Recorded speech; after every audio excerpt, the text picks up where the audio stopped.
Hola y bienvenidos al podcast Palabra y Espíritu, donde aprendemos a vivir una vida arraigada en la palabra, fortalecida por el Espíritu Santo.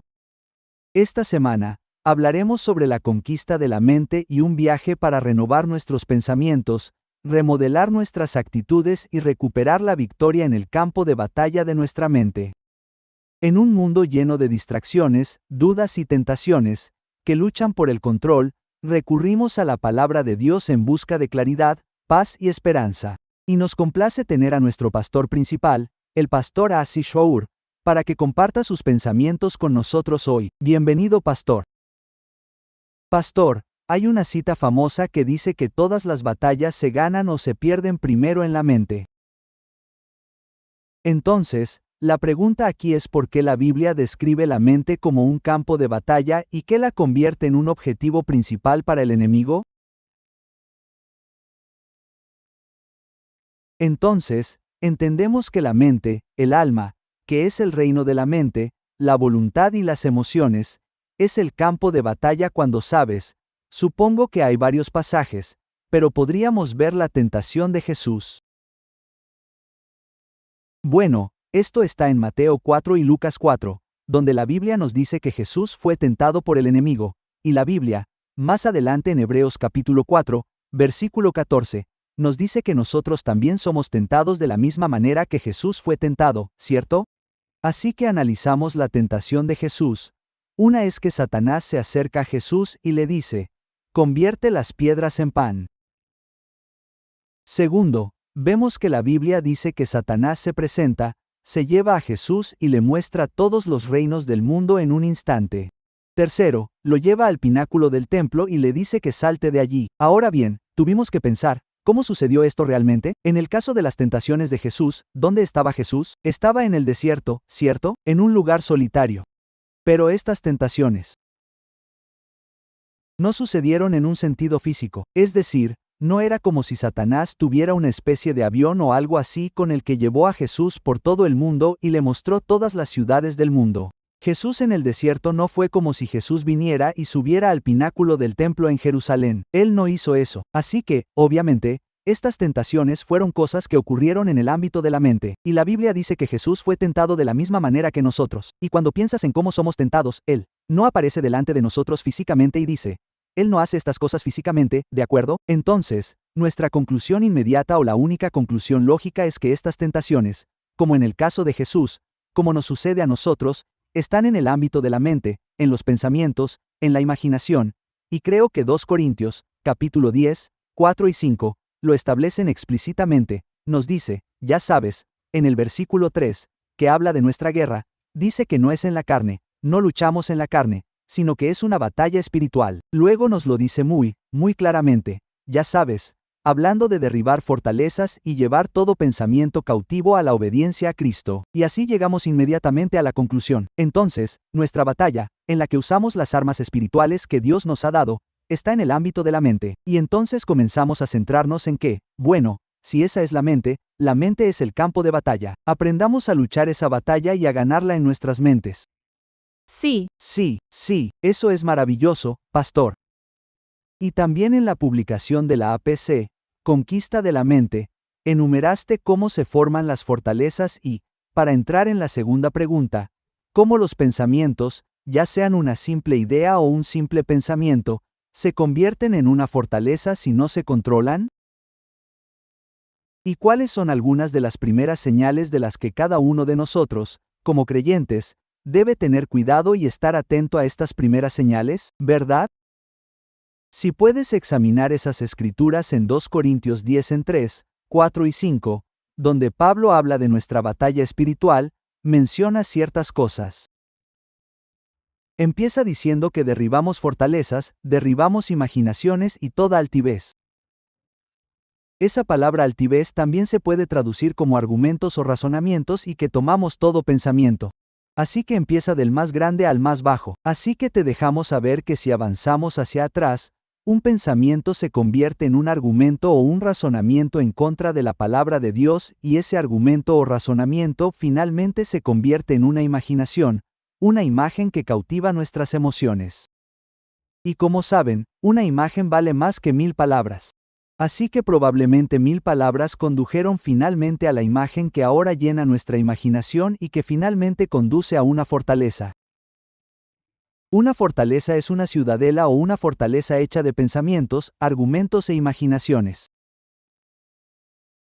Y es el territorio en nuestra alma, en nuestra mente, que el enemigo ha logrado capturar. Ha construido un fuerte o una ciudadela a su alrededor diciendo: oye, he tomado el control de esta área. Pero ¿cómo ha sucedido? Comienza con los pensamientos que se han convertido en argumentos y razonamientos en nuestra mente. Luego han dado a luz a estas imaginaciones y todas ellas juntas se han convertido en la fortaleza. Así que, para derribar esa fortaleza, tenemos que derribar estas imaginaciones, estos argumentos y razonamientos y llevar cautivo todo pensamiento. Eso es lo que Pablo nos dice allí. Claro, pastor. Bueno, pastor, las primeras señales de advertencia. ¿Podría compartir algo sobre eso? ¿Qué cree que podría ser? En ese momento, lo mejor que podemos hacer es lidiar con ello a nivel del pensamiento. En el momento en que surge un pensamiento erróneo, nuestra pregunta inmediata es si este pensamiento se alinea con la palabra de Dios, si se alinea con quién es Dios. Si reconozco un pensamiento que no está alineado con él, lo soluciono. Si no soy capaz de solucionarlo, se convierte en un razonamiento en mi mente. Entonces, creo que ahí es cuando debería sonar la alarma de que he dejado que un pensamiento vaya más allá de ser un pensamiento, y ahora se está convirtiendo en un argumento en mi mente, se está convirtiendo en un razonamiento, y Pablo dice que los argumentos van en contra del conocimiento de Dios. Así que ahora tengo un razonamiento que contradice la verdad de la palabra. Hay una batalla en marcha en nuestras propias mentes, y eso es como una señal de advertencia temprana y, a medida que avanza, debemos lidiar con ello. Sí, entonces, como dirías, hay que cortar de raíz ese pensamiento. En un mundo lleno de tentaciones a nuestro alrededor, a veces surgen estos pensamientos erróneos, a todos nos encanta, a veces no los permitimos, simplemente surgen sin querer, en el sentido de que podemos haber visto u oído algo y un pensamiento simplemente entra. Entonces, ¿cuál es la diferencia entre tener un pensamiento erróneo y pecar en la mente? Creo que la frase que realmente lo resume es que un pensamiento maligno no es pecado, sino que pensar mal sí lo es, así que no puedo evitar que un pensamiento maligno invada mi mente. Por ejemplo, si vas caminando por la calle y ves un anuncio allí, sabes que no es tu culpa que el anuncio esté allí, lo ves y podría desencadenar un pensamiento maligno. Pero si tenemos que lidiar con ello en ese momento, ¿verdad? O alguien puede decir algo o algo desencadena un pensamiento maligno. Un pensamiento maligno llega e incide en nuestra mente, no podemos evitarlo necesariamente. Entonces, lo que podemos hacer es detenerlo en ese nivel de pensamiento. Pero en el momento en que comenzamos a albergar ese pensamiento y ahora estamos pensando mal, eso es pecado, ¿correcto? Así que creo que esos son los diferenciadores clave. Sí, correcto. Además, pastor, la Biblia nos recuerda que Satanás es un maestro engañador. Es un acusador de los hermanos y sus tácticas no han cambiado en todos estos años. Entonces, la pregunta es cómo funcionan juntos el engaño y la acusación en la guerra espiritual contra la mente. Entonces tienes engaño. Y tienes acusación. ¿Cómo funcionan juntos cuando se trata de una guerra espiritual? Sí. Entonces, ahora has identificado claramente que estas son las dos tácticas más grandes de Satanás, estrategias contra el creyente y el engaño, acusación, ¿cierto? Entonces, el engaño, ¿qué es el engaño? Puede funcionar de dos maneras. El engaño es que el enemigo intenta decirnos que la verdad es una mentira. El engaño también es que el enemigo nos dice que una mentira es una verdad. Así que funciona en ambos sentidos, ¿cierto? Por lo tanto, tenemos que estar en guardia contra estos dos enfoques que el enemigo adopta para intentar engañarnos. Entonces, leemos la palabra y vemos la promesa de Dios. Él intentará convencernos de que esa promesa es una mentira, no es verdad, ¿correcto? Entonces, diciéndonos que la verdad es una mentira o alguien que conoces nos presenta una mentira, el enemigo intentará decirnos que es verdad. ¿Correcto? Por lo tanto, tenemos que estar muy atentos en ambos sentidos. Entonces la verdadera prueba es, oye, Dios, tu palabra es verdad. Juan 17, versículo 1 a 17 de la mañana. La palabra de Dios es el estándar de oro y voy a aceptarla. Así que el engaño es su estrategia y la forma en que nos protegemos es conociendo la verdad y aceptando, ya sabes, vivir según esta verdad. La segunda es la acusación. La acusación es el enemigo diciéndonos que no somos quienes Dios dice que somos o que nos está diciendo que somos, que no podemos hacer lo que Dios dice que podemos hacer. La acusación y el objetivo de la acusación es paralizarnos, intimidarnos y paralizarnos. Ese es el objetivo, como si no puedo lograr que, ya sabes, en esto, no puedo lograr que este creyente entre en el área del engaño. Déjame intentar la acusación para intimidar al creyente para que deje de hacer lo que debería hacer o ser libre en términos de quién Dios dice que es, o en términos de intentar hacer las cosas. Nos paralizas, así que nos pones en un lugar de ser pasivos e inactivos. Estas son las dos estrategias del enemigo que nos acusa ante Dios diciendo que Dios no nos ama, que no le importamos, y la Biblia, como dijiste en Apocalipsis 121, lo llama el acusador de los hermanos. Sí, así que la acusación del pastor también podría ser, ya sabes, decir, oye, no oraste lo suficiente, o, no leíste la Biblia lo suficiente, ¿cómo puedes predicar? Y esto es algo que muchos jóvenes o personas han compartido. No soy un buen guerrero de oración, así que ¿cómo puedo orar por los demás? Comillas. Eso también es parte de su intento de hacernos sentir indignos. No somos quienes Dios dice que somos, y eso es que no oraste lo suficiente, pero sé quién dice Dios que soy, así que creo que contrarrestamos esa acusación conociendo la verdad de nuestra identidad en Cristo y quiénes somos. Pastor, hablamos brevemente sobre llevar cautivo todo pensamiento. En 2 Corintios 10:5, dice que debemos llevar cautivo todo pensamiento a la obediencia a Cristo. Entonces, ¿puedes arrojar algo de luz sobre cómo es llevar cautivo todo pensamiento en nuestra vida cotidiana?